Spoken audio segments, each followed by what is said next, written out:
काली रात थी। आसमान में चांद बादलों में छिपा हुआ था और स्टेशन पर गहरी खामोशी पसरी थी।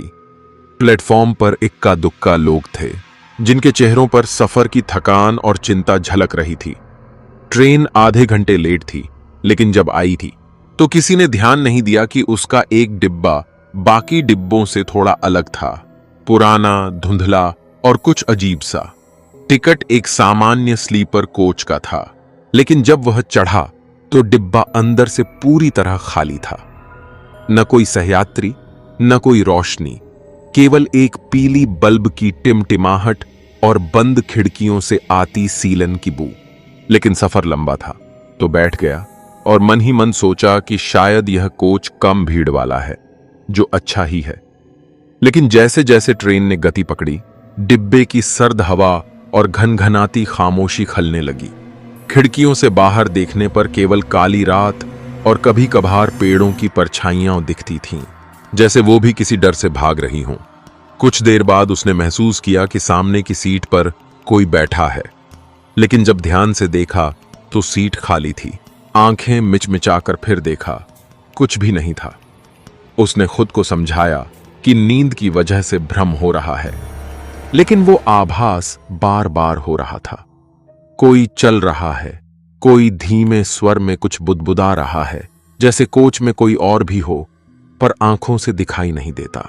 ट्रेन अचानक किसी स्टेशन पर रुकी, लेकिन बाहर न कोई नाम पट्टी थी, न ही कोई रोशनी, केवल अंधेरा और वीरानी। न कोई सवार हुआ, न कोई उतरा। डिब्बे में हलचल फिर तेज हो गई, जैसे सीटों के पीछे से कोई झांक रहा हो। उसने हिम्मत करके उठकर बाकी डिब्बे की तरफ जाने का फैसला किया, लेकिन जब कोच के दरवाजे तक पहुंचा तो दरवाजा अंदर से बंद था। हैंडल घुमाया, झटका दिया, लेकिन वो हिला भी नहीं।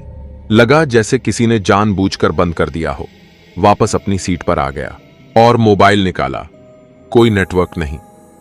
बैटरी आधी थी, लेकिन इतनी थी कि टॉर्च जलाकर थोड़ी राहत मिल सके। टॉर्च की रोशनी सीटों पर डाली, कुछ नहीं दिखा। लेकिन तभी रोशनी को जैसे किसी ने झपट लिया हो, बैटरी खुद ब खुद खत्म हो गई। चार्जर लगाने के लिए जैसे ही नीचे झुका, सीट के नीचे से एक साया फिसलता हुआ दिखा। जल्दी से पीछे हटा, लेकिन जब नीचे देखा तो कुछ नहीं था। सीट पर वापस बैठा तो महसूस हुआ कि कोई उसके बगल में बैठा है। गर्दन घुमाई, कोई नहीं था, लेकिन ठंडी हवा का झोंका जैसे कान के पास से होकर गुजरा और किसी ने धीमे से कहा, तुम्हें यहां नहीं होना चाहिए था। आवाज बहुत धीमी थी, मगर इतनी साफ कि गलतफहमी नहीं हो सकती। अब डर खुलकर सामने था। शरीर पसीने से भीग गया था, लेकिन बाहर की ठंड से कांप भी रहा था।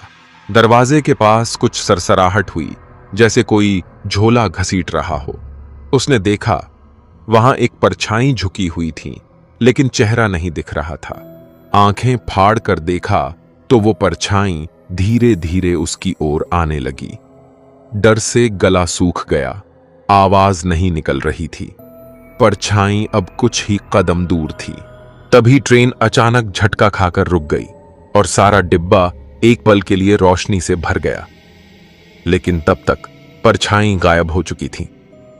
किसी स्टेशन पर ट्रेन रुकी थी, नाम पट्टी फिर से गायब, लेकिन इस बार दूर से किसी बच्चे की हंसी सुनाई दी, तेज, कर्कश और बेमेल।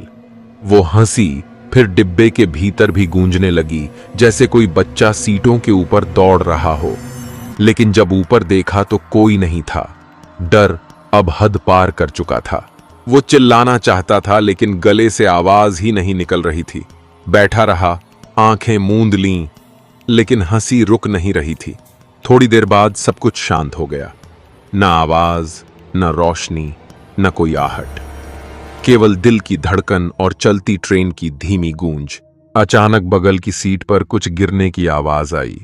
आंखें खोलीं तो देखा, एक पुरानी गुड़िया बैठी थी, जिसकी आंखें सीधी उसकी ओर घूर रही थीं।